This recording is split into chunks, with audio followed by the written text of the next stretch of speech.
Jadi waktu yang terbaik adalah waktu kita masih produktif dan kita masih muda. Masih Masih muda sehat. ya, masih produktif. Nggak masih punya riwayat sakit apapun, itu waktu terbaik. Kenapa? Karena premi Oh. asuransinya lebih murah. Udah gitu ya pasti diterima karena nggak ada sakit riwayat penyakit apapun sebelumnya. Jadi kalau kita udah meninggal misal kata ya, kita punya income itu bisa diturunkan ke anak kita. Kita punya posisi itu bisa langsung diturunkan ke anak kita. Walaupun dia nggak mau misalnya jalanin usaha bisnis ini, tapi tetap komisinya tuh lanjut ke dia terus. Karena kan ada overriding dari agent-agent tim kita kan. Saya ada nasabah, umurnya ya 40-an, dia bayar premi sebulan itu sekitar 1,5, 1,7. Kemudian satu hari dia perlu operasi karena ada pelengketan usus. Bisa tebak siapa? Gitu saya.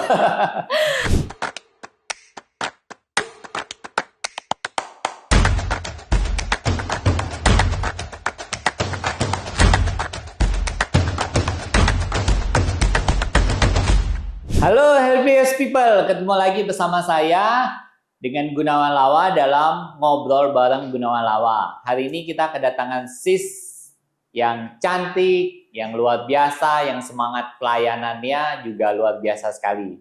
Nah, HealthyS People, saya mau kasih tahu, ada 4 bisnis yang tanpa perlu modal besar sekali. Bisnis pertama adalah reseller. Bisnis kedua itu properti, bisnis ketiga itu asuransi, dan bisnis keempat multi level.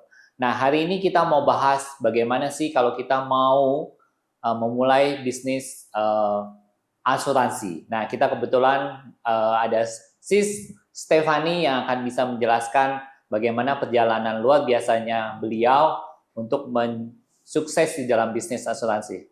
Halo Sis. Halo Ko. Ya, hari ini kita mau sharing-sharing ya. Kan saya tahu nih, Sis Stephanie ini di Prudent ya. Betul. Iya, saya juga merasa kebantu banget nih selama ini saya jadi nasabah. Nasabah yatim piatu. Kenapa yatim piatu? Karena waktu itu agent saya karena satu hal udah nggak bisa membantu saya lagi, kemudian Sis Stephanie ini yang menggantikan. Nah, kita mau mendengarkan kok mau sih juga, dan kemudian gimana nih caranya kita bisa mulai start bisnis salah satu yang tanpa modal. Terus Sis gimana nih awalnya bisa mulai ya di bisnis ini ya? Dan kenapa juga ya? Seperti biasa, kayaknya semua agen asuransi itu kan direkrut dari leader ya. Jadi waktu itu leader saya datang ngerekrut saya dan menawarkan satu bisnis yang untuk bisa melayani orang. Jadi bisnis ini bisnis pelayanan gitu. Oh, bisnis pelayanan. Jadi sambil bisnis dapat uang, tapi kita juga melayani orang gitu. Oh, gitu ya. Jadi saya rasa menarik ya. Jadi bisnis itu bukan bisnis yang sikut kiri sikut kanan, tapi bisnis yang bisa untuk membantu orang gitu. Oh, gitu ya. Oh, luar biasa ya. Jadi bisnisnya memang orang-orang yang punya jiwa melayani ya. Jadi apa nih kira-kira value-value yang dipakai di dalam bisnis ini? Nilai yang paling penting menurut saya kalau mau jalanin bisnis itu, bisnis di asuransi ini nomor 1 itu ya jiwa pelayanan itu. Jiwa pelayanan punya ya? hati untuk melayani. Karena apa? Ketika seorang nasabah mempercayakan polis asuransinya ke kita, itu sebuah kehormatan ya. Kita harus menghargai itu. Ya. Itu satu kepercayaan yang dikasih ke kita. Jadi kita harus bisa melayani dia sepanjang hidup saya sebagai agent atau sepanjang hidupnya nasabah gitu. Ya? Jadi kapanpun nasabah sakit atau klaim atau perlu klaim ini, ya saya harus siap ready untuk membantu gitu. Oh gitu ya. Oh, mantap sekali ya. Seumur hidup ya. Seumur hidup. Jadi nggak ada batas. Kan kalau kita kerja sama orang ada pensiunnya kapan. Kalau ini kita sih seumur hidup nasabah atau seumur hidup agent. Pilihannya itu. Selain tadi punya jiwa pelayanan, gimana soal servicesnya? Kedua, yang paling penting itu jujur ya, terbuka. Jujur ya, oke. Terbuka. Karena kita kan banyak klausul-klausul di asuransi yang iya pasti kan orang ribet awam, ya, iya ribet ya, kayaknya betul, banyak banget tulisannya kecil lagi. pasti orang awam itu nggak terlalu paham, tapi nasabah itu punya hak untuk mengerti apa yang menjadi kewajiban dibayarkan dia dan apa manfaat yang bisa dia dapetin, dan dia harus paham itu. Gitu. Ada hal-hal yang istilah kata tuh kita harus ngomong tuh pahitnya tuh apa dari awal supaya nasabah tuh nggak kecewa. Gitu. Jadi jangan cuma janji-janji manis tapi nanti waktu mau diklaim ternyata nggak bisa gitu. Jadi harus dari awal tuh semua transparan. Kita jujur sama nasabah, kita juga harus jujur ke perusahaan asuransi. Jujur ya. Jadi pertamanya seorang nasabah juga harus jujur kondisi keadaan dia bagaimana ya kepada itu ya. Karena banyak case itu nasabah udah pernah punya penyakit sebelumnya. Kita sebutnya itu kalau di dunia asuransi pre-existing condition. Berarti penyakit yang udah ada sebelum dia apply asuransi ini, sebelum dia ambil asuransi ini.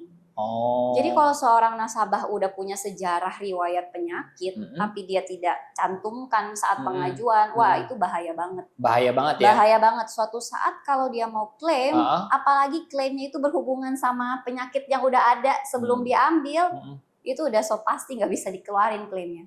Nggak cair gitu klaimnya. Ya? Jadi harus ada keterbukaan juga. Kita juga sebagai agent tanya gitu, ada nggak sakit ini sebelumnya pernah dirawat nggak?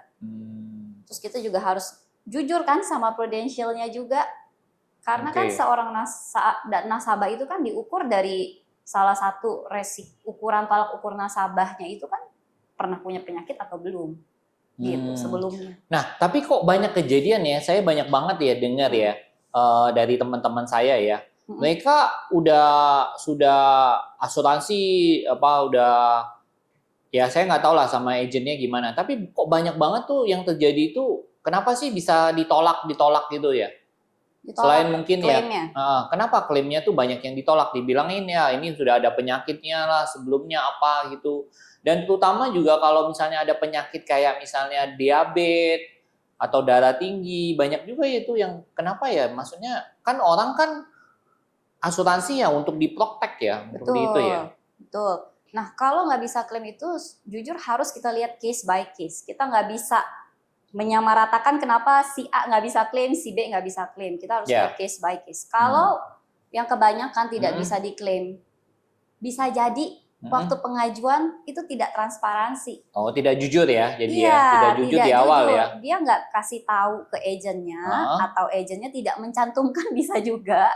Udah dikasih tahu tapi nggak dicantumkan demi supaya polis ini terbit gitu. Jadi kejujuran penting ya dalam bisnis ini ya, penting banget ya. Jadi jangan sampai jadi agent tuh yang modelan hit and run. Yang penting lu tanda tangan dulu, selesai dapat komisi, tapi waktu lu mau klaim nggak bisa gitu. Gitu. Jadi harus semuanya tuh transparan dari awal. Kalau memang ada penyakit, cantumkan aja. Mending kita fight di awal. Karena bisa jadi loh ada penyakit itu bisa tetap diterima.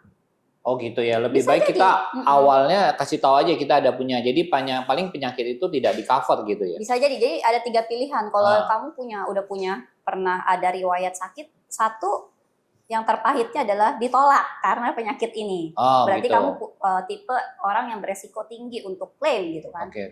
Kedua, kamu diterima, tapi penyakit yang sudah ada itu dikecualikan. Jadi kalau ada klaim mengenai penyakit tersebut, nggak bisa diklaim. Tapi untuk penyakit yang lainnya bisa. Gitu. Ketiga, kamu diterima, tapi preminya jadi lebih mahal. Misalnya harusnya premi kamu 1 juta. Tapi karena udah punya riwayat penyakit, preminya jadi 1,2 juta. Bisa seperti itu. Jadi gitu. Ada pilihan. Jadi daripada kita menutupi akhirnya belakangnya nggak enak, hubungan juga jadi nggak enak, benar nggak? Hubungan kita sama nasabah juga jadi nggak enak. Jadi mendingan semua terbuka dari awal aja. Gitu. Oke, happiest people, mungkin ada pertanyaan nih ya untuk kaum milenial gitu. Mereka suka nanyanya gini. Sebaiknya saya ikut asuransi ini kapan? Kalau masih muda kan masih sehat, kan nggak ada jarang ada penyakit gitu loh. Atau waktunya udah tua aja deh, baru asuransi udah mulai banyak sakit tuh. Nah sebaiknya yang benar yang mana sih? Waktu muda udah ikut asuransi atau sudah tua aja baru ikut asuransi? Mungkin sudah mulai banyak penyakit nih kayak gini. Nah udah deh mulai gitu. Ya. Cuma ada 2 kriteria yang bisa masuk ke asuransi ya. Orang yang diterima asuransi itu kriteria cuma 2. 1, sehat finansial. Kedua, sehat secara fisik. Oh. Jadi, mau kamu sehat kayak apapun, tapi nggak punya kapasitas untuk bayar premi, nggak bisa. Atau kamu punya uang banyak, saya bisa bayar premi satu bulan 10 juta, tapi kamu udah punya sakit, itu juga nggak bisa. Oh. Jadi waktu yang terbaik adalah waktu kita masih produktif dan kita masih muda. Masih muda sehat, ya, masih produktif. Nggak punya riwayat sakit apapun, itu waktu terbaik. Kenapa? Karena premi asuransinya lebih murah. Udah gitu ya pasti diterima karena nggak ada sakit riwayat penyakit apapun sebelumnya. Gitu, justru itu masa terbaik untuk ambil asuransi. Gitu. Oh ya, happiest people. Paling bagus itu ikut asuransi pada waktu kamu masih muda, masih produktif dan tidak banyak penyakit. Guys, kalau mau tetap dapat info-info yang luar biasa nih seperti dari Sis Stephanie, jangan lupa subscribe, like, share, dan juga jangan lupa kasih komen ya. Karena kalau komen kamu bagus, aku buatin deh kontennya buat kamu. Plus jangan lupa ya notifikasi. Biar kalau aku buat konten-konten yang bagus yang lain, kamu bisa langsung dapat informasinya. Oke, kita lanjut lagi ya. Nah, kalau menurut Sis, kalau asuransi itu kan banyak nih. Kita banyak dengar tuh banyak ada asuransi yang ditutup, kemudian asuransi tidak jalan. Jadi bagaimana nih kita untuk memilih asuransi itu yang baik ya? Maksudnya perusahaan asuransinya atau? Ya, maksudnya secara inilah. Kalau saya mau pilih suatu asuransi, apa yang harus saya perhatikan? Oh, oke. Biasa saya bantu nasabah untuk ambil asuransi itu perhatikan 3 hal ini ya. Pertama, tentu harus pilih perusahaan asuransi itu yang tepat. Oke, perusahaan asuransi ya. Perusahaan asuransi yang sehat itu kita lihat dari RBC yang mereka miliki. RBC itu risk based capital. Jadi capital itu kan berarti modal ya. Berarti seberapa mampu perusahaan asuransi ini membayar klaim kalian. Jadi klaim nasabah. Kalau perusahaan asuransi ini kan ada di bawah Otoritas Jasa Keuangan ya, OJK kita sebutnya. Nah, OJK itu menyarankan perusahaan asuransi sehat itu harus RBC-nya tuh 120%. 120%. Ya, sedangkan Prudential itu 500% sekian. Oh, gitu. Jadi aman, kita punya modal 5 kali lipat lebih besar dari apa yang harus dibayarkan ke nasabah. Oke. Gitu. Yang kedua adalah produknya. Sesuai nggak sih sama kebutuhan? Jangan beli produk yang nggak sesuai sama kebutuhan. Bisa ada orang yang underinsured. Maksudnya apa underinsured? Dia mungkin punya lifestyle itu 1 bulan 20 juta, tapi dia ngambil asuransi yang kalau penggantiannya dia hanya dapat 5 juta sebulan. Oh gitu? Jadi nggak ada artinya buat dia. Itu underinsured namanya. Ada juga orang yang overinsured. Double-double, udah ambil ini, ambil lagi. Kartunya misalnya sampai ada 2. Padahal manfaatnya sama. Gitu. Jadi harus kita bedah polis kalau bedah kayak polis gitu. ya. Apa aja yang udah diambil. Nah, ketiga, last but not least, tapi ini yang paling penting banget adalah agentnya. Agentnya itu poin paling penting. Karena ngapain ngambil asuransi tapi nggak bisa diklaim? Ngapain ambil asuransi kalau tidak ada agent yang ready untuk serve waktu kita perlu ini tuh, yang nggak ready untuk melayani urusan klaim ini gitu. Kan orang awam nggak paham cara klaim itu seperti apa. Benar-benar. Jadi jangan hit and run ya. Jangan jadi agent hit and run, bener kayak tadi lagi balik lagi. Udah dapet. Jangan dapet, udah komisi, tuh udah dapat komisi, bye-bye. Betul. Jadi harus tetap bertanggung jawab dan melayani gitu. Oh gitu ya. Oke, gimana sih agent yang baik menurut Sis? Ya itu bertanggung jawab. Bertanggung jawab. Kembali lagi saya balikin. Mau gak ngurusin nasabah yang lagi sakit, yang proses klaimnya? Kadang saya tadi udah bilang klaim ada yang mudah, ada yang perlu proses. Iya. Dan kita harus paham juga prosesnya gimana. Mau gak bolak-balik ke rumah sakit, ngambilin data nasabah, ke perusahaan asuransi, kan itu tektokannya ada beberapa pihak. Ada Iya. pihak rumah sakit, pihak nasabah, pihak Iya. perusahaan. Itu semua kita harus clear up supaya klaim itu turun. Oh gitu ya. Gitu. Oke, happiest people itu yang perlu diperhatikan ya. Kalau misalnya kamu mau pilih bisnis di asuransi ya. Jadi perlu banget punya jiwa, benar-benar jiwanya itu melayanin dengan sepenuh hati. Tadi seperti penjelasan Sis tadi harus bolak-balik. Ya, ke rumah sakit. Kemudian juga harus tektok juga ke prudensialnya ya. Jadi bisnis ini tidak gampang tapi cuannya enak. Nah, mungkin bisa sedikit ya, apa sih kenapa? Maksudnya tadi kan sudah cerita tuh bahwa diajak ke, tapi pasti ada dong selain value tadi melayani dapat cuan. Nah, cuannya itu apa sih? Bisa nggak dicerita? Yang saya tahu kan misalnya satu orang klaim ya kita bisa sampai dapat setahun 2 tahun berapa persen gitu ya? Maksudnya ya. Masuknya bukan ya. Oh, maksudnya mungkin bisa diceritain nih. Kan tadi udah bilang nih cuannya oke gitu. Ini melayanin juga jadi pelayanannya dapat, tapi pasti dong ada income-nya yang itu. Mungkin bisa dicerita biar orang dapat gambar, oh ya ternyata worth it lah gitu loh, bahwa saya melayani dengan sepenuh hati, tapi saya juga dihargain dengan baik kan, gitu kan. Mungkin bisa di-sharing sedikit ya. Ya, saya bisa bilang Prudential salah satu perusahaan asuransi yang menghargai kerja keras agent-agentnya ya. Kita dapat komisi itu udah pasti ya, nggak kita tutupi. Berapa persen itu biasanya langsung dari itu? Dan berapa lama?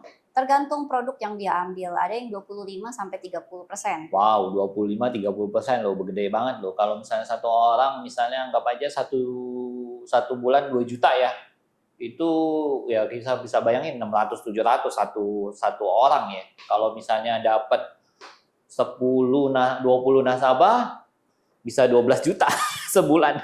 Ya, dan yang paling penting overriding. Apa itu overriding? Jadi kalau kita punya agent yang juga kita train dengan baik gitu, terus dia bisa performance level juga. Ya, jadi ya? Iya, dia seperti itu. Jadi kita dapat overriding juga dari sana. Kalau berapa level bisnisnya? Berapa level overriding?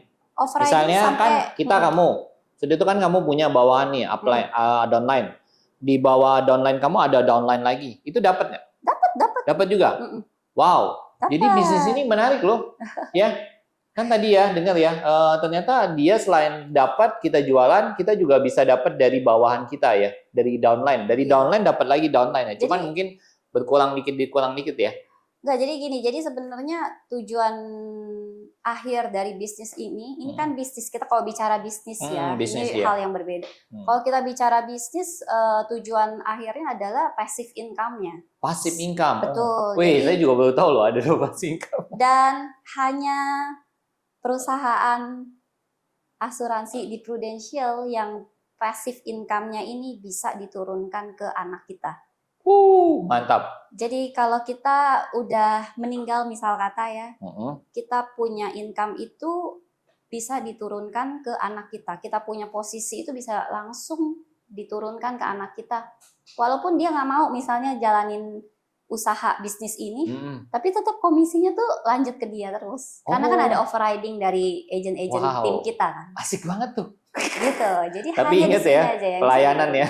Ya betul, tapi esensinya harus punya jiwa yang melayani tentu ya. Wah, jadi secara bisnis ini menarik sekali ya kalau maksudnya buat happiest people yang memang suka di dalam melayanin, punya jiwa melayanin, untuk jangka waktu panjang. Wah, ini menarik ya. Oke, jadi boleh dibilang tuh, makanya saya sering banget dengar ya, satu agen asuransi ini bisa punya office, punya itu, jadi mereka emang bisa ya, jadi kayak bikin semacam agency ya. Betul, jadi dari itu agency. Bisa dijelasin sedikit tuh gimana itu? Ya betul, jadi kalau udah punya tim yang kuat, udah banyak, kita sebutnya leader ya, udah punya leader yang banyak, punya leader yang kuat, ya bisa dong bangun agensi sendiri.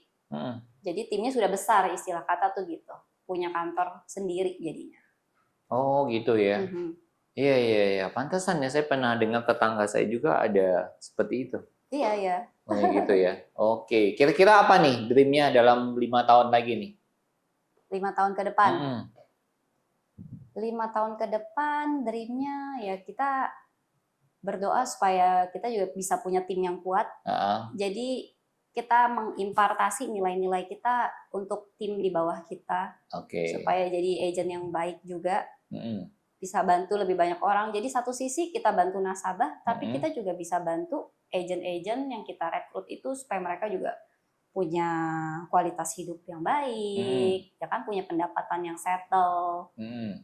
Jadi ya bantu di dua sisi itu, bantu nasabah dan juga bantu agent-agent yang kita rekrut.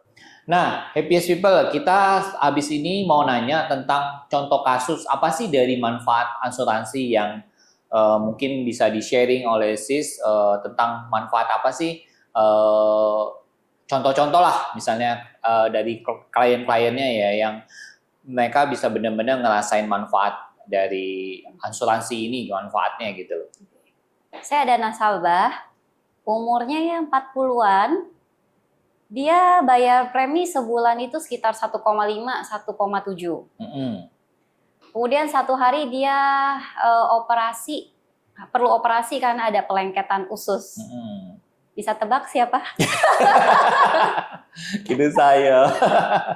Ya udah saya dan cerita sedikit deh. Nilainya berapa? 80 juta ya waktu itu ya. 84 juta loh. Saya bayar 84 juta dari pihak rumah sakit ya, harus bayar. Cuman saya bayarnya tahu nggak berapa? Cuman bayar 120.000 saja. Betul, karena obat yang dikasih adalah obat tradisional ya, herbs gitu. Iya, itu pun ya yang 120 itu ya obat itu. Ya. Dan kasusnya nggak cuma 80 juta itu aja. Masih banyak klaim-klaim yang lainnya. Dan Prudential terus pernah nggak yang nggak dibayarkan? Enggak ada. Enggak ya, jadi hanya dengan bayar 1,5, 1,7 sebulan, tapi Koko udah menjaga keuangan Koko sampai ratusan juta. Kayaknya saya kalau dihitung-hitung itu udah ratusan lebih loh kok. Klaim Koko ada 1, 2, 3. Yang terakhir kemarin 4, ini yang keempat mungkin ya. Filenya udah numpuk segini, file kesehatannya. Jadi malu saya, udah segini nih tebelnya outner saya di rumah sakit. Dan kemudian juga ada di kantor kemarin juga bantuin satu tim ya, itu ada yang melakukan cangkok ginjal. Pernah dengar berapa biaya cangkok ginjal? Enggak tahu. 1 M. Oh iya? Saja. 1 M. Dan dia bayar premi mungkin sekitar hampir 3 juta lah, karena udah ada umur juga ya. Karena ada umur ya. Kalau dia lebih muda mungkin lebih murah ya. Itu lebih murah. Dan dia baru berjalan polis mungkin baru 4 tahun. Baru 4 tahun cangkok 4 tahun 1 M. Harus cangkok ginjal. Dia bayar berapa? Enggak, maksudnya polis asuransi kan 3. Dia sendiri harus bayar berapa? Bayar apanya? 1 M ini. Dari 1, sekian M ini dia hanya bayar 8 juta. Selisihnya. Yang perlu dia bayarkan. Selebihnya full dibayar sama Prudential. Mantap. Wah, itu manfaat banget ya. Happiest People, kalau kamu masih muda, masih produktif, tadi udah dijelaskan, segera punya polis asuransi ya. Jangan terlambat. Jangan terlambat ya. Penundaannya itu harganya mahal. Harganya mahal, ditunda, udah punya sakit, mau masuk, mau bayar berapapun nggak bisa. Nggak bisa ya? Nggak bisa. Oh iya, oke. Nah, ini kita ada ada yang pertanyaan nih, Q&A. Oke, apa sih yang membedakan antara asuransi dengan tabungan? Wah, tentu berbeda tadi banget. Jelasin itu ya. Oke. Beda banget. Kalau tabungan kita masukin uang 1 juta, 1 juta, 1 juta, berarti 1 tahun dapat berapa? 12 juta. 12 juta. Plus bunga dikit lah ya. Plus bunga sedikit, betul.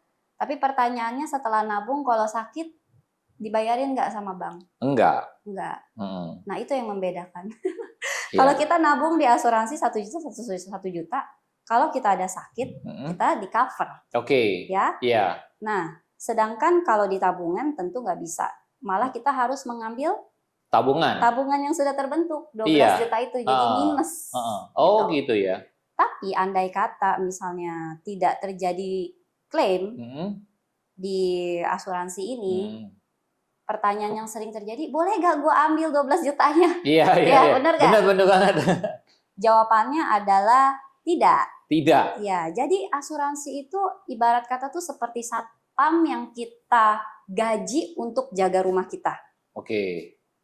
Jadi kalau Koko panggil satpam jaga rumah Koko, suatu saat rumah Koko tidak terjadi apa-apa, apakah Koko akan menarik kembali gajinya satpam? Nggak bisa dong. Iya. Kita sudah bayar dia, bener nggak? Jadi sama, di asuransi pun kita bayar premi. Itu untuk proteksi keluarga kita sebenarnya. Oke. Jadi kalau tidak terjadi klaim ya bukan berarti seluruh premi yang kita bayarkan bisa ditarik. Oh gitu ya. Jadi harus membedakan investasi dan asuransi itu dua hal yang berbeda. Kalau mau berinvestasi, boleh kita ada produknya juga. Iya. Tapi tujuan utamanya bukan saja sejatinya cuma investasi. Tapi proteksinya ya. Proteksi dulu. Percuma sebenarnya kita investasi tanpa proteksi. Itu sama aja kayak kita membangun rumah di atas pasir.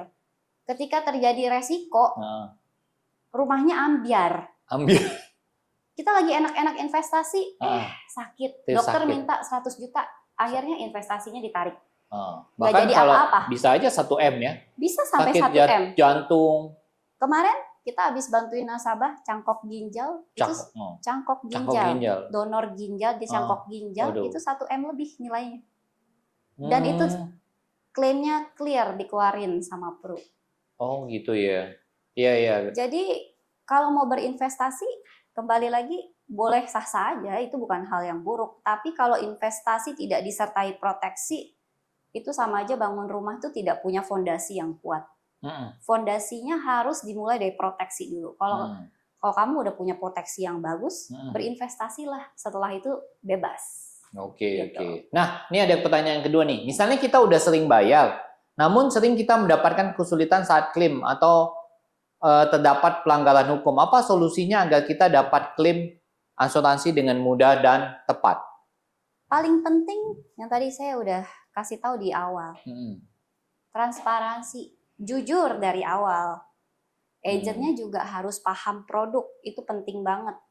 Jadi kita sampaikan ke nasabah apa yang klausul-klausul apa yang mungkin dia harus perhatikan. Contoh, ada beberapa penyakit itu ada masa tunggunya. Nah, itu banyak orang nggak tahu loh. Iya, ada banyak orang nggak tahu. Sukanya dibilang pokoknya kalau ada penyakit ini udah langsung bisa dapat duit.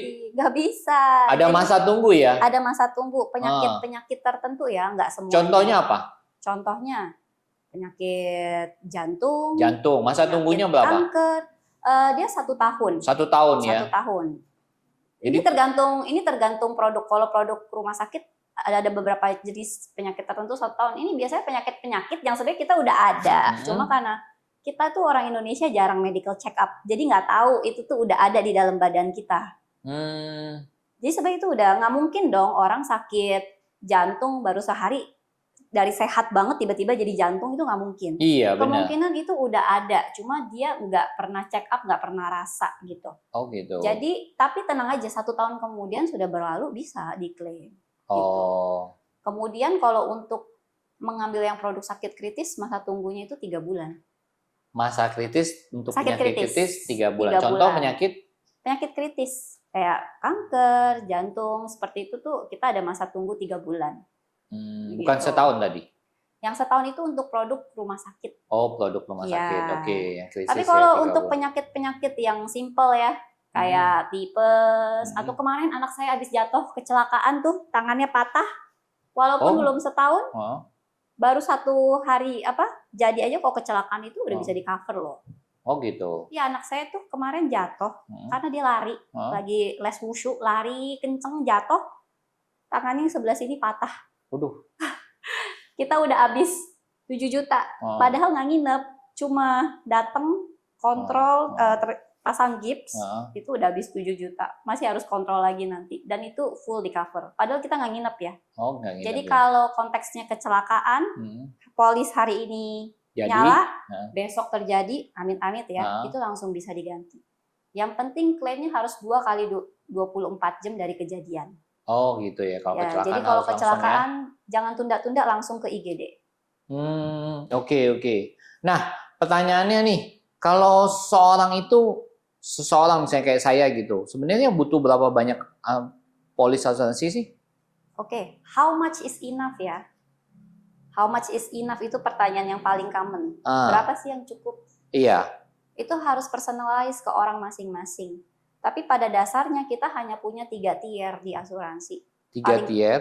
Di asuransi untuk proteksi ya. Proteksi paling mendasar adalah untuk kartu rumah sakit, manfaat rawat inap kita sebutnya. Dasar ya? Yang paling dasar.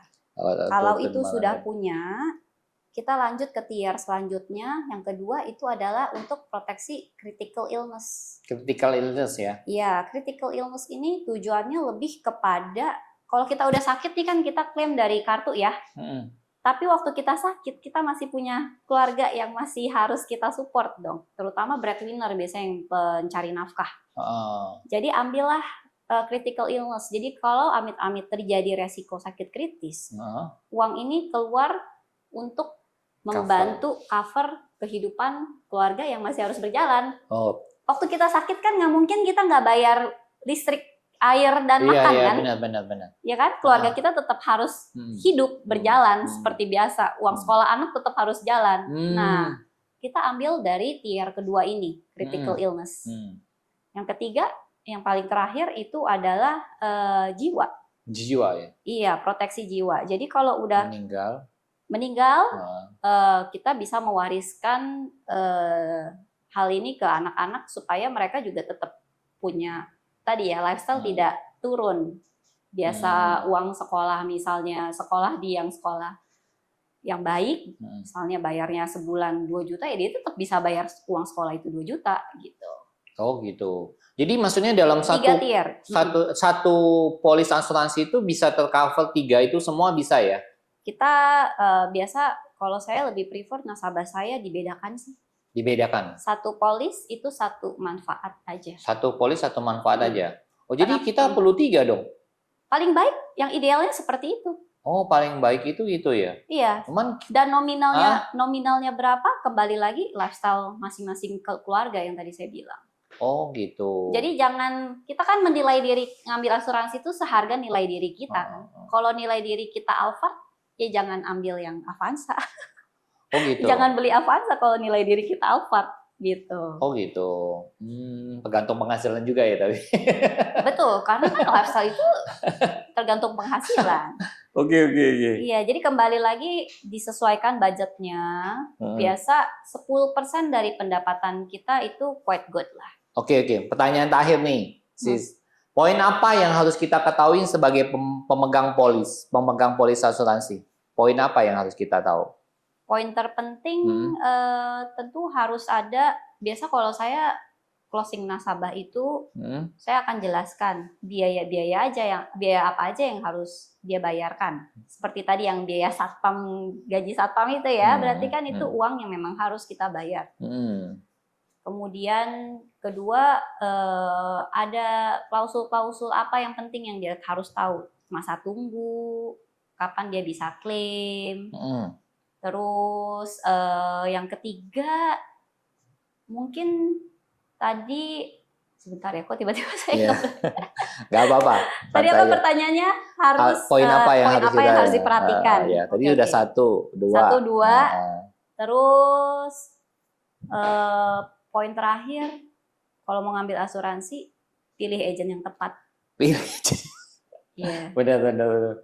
Pilih agen ya, pilih produk, pilih agen yang bertanggung jawab, yang mengusahakan apapun yang harus dikerjakan supaya klaim itu bisa keluar tepat waktu saat dibutuhkan. Iya. Gitu. Iya, karena agent itu happiest people 60% penjualan itu sebenarnya kalau asuransi tergantung dari agennya. Mungkin 60-70% ya. Oke, thank you. Happiest people, kita udah informasinya sangat luar biasa banget nih dari Sis Stephanie. Mudah-mudahan ini memberi manfaat, dan kalau ini ada manfaat di-share ya, kasih tahu ke teman-teman siapa mungkin yang mau bisnis di asuransi maupun dari informasi tadi yang mau ambil polis asuransi. Ini benar-benar daging banget nih. Kita bisa tahu nih logikanya cara mau ambil polis asuransi, atau kalau kita mau ambil asuransi apa sih logika yang kita pakai gitu loh. Tadi yang seperti saya tangkap tadi, logika kalau kita tuh istilahnya kayak punya sapam di rumah. Itu sangat menarik banget kalau menurut saya. Oke, thank you sis Stephanie. Thank you banget waktunya juga, Oke, kesempatannya. mudah-mudahan ini bermanfaat ya buat orang banyak ya. Amin, amin. Oke, thank you. Oke, buat Happiest People semua, tolong dukung selalu channel ini ya dengan like, subscribe, dan juga share ke teman-teman kalau ini emang bermanfaat ya. Dan kemudian tolong dong komen ya, jangan lupa. Tadi itu dagingnya banyak banget ya. Dan kemudian jangan lupa juga ini yang kedua ya, notifikasi ya. Bye bye.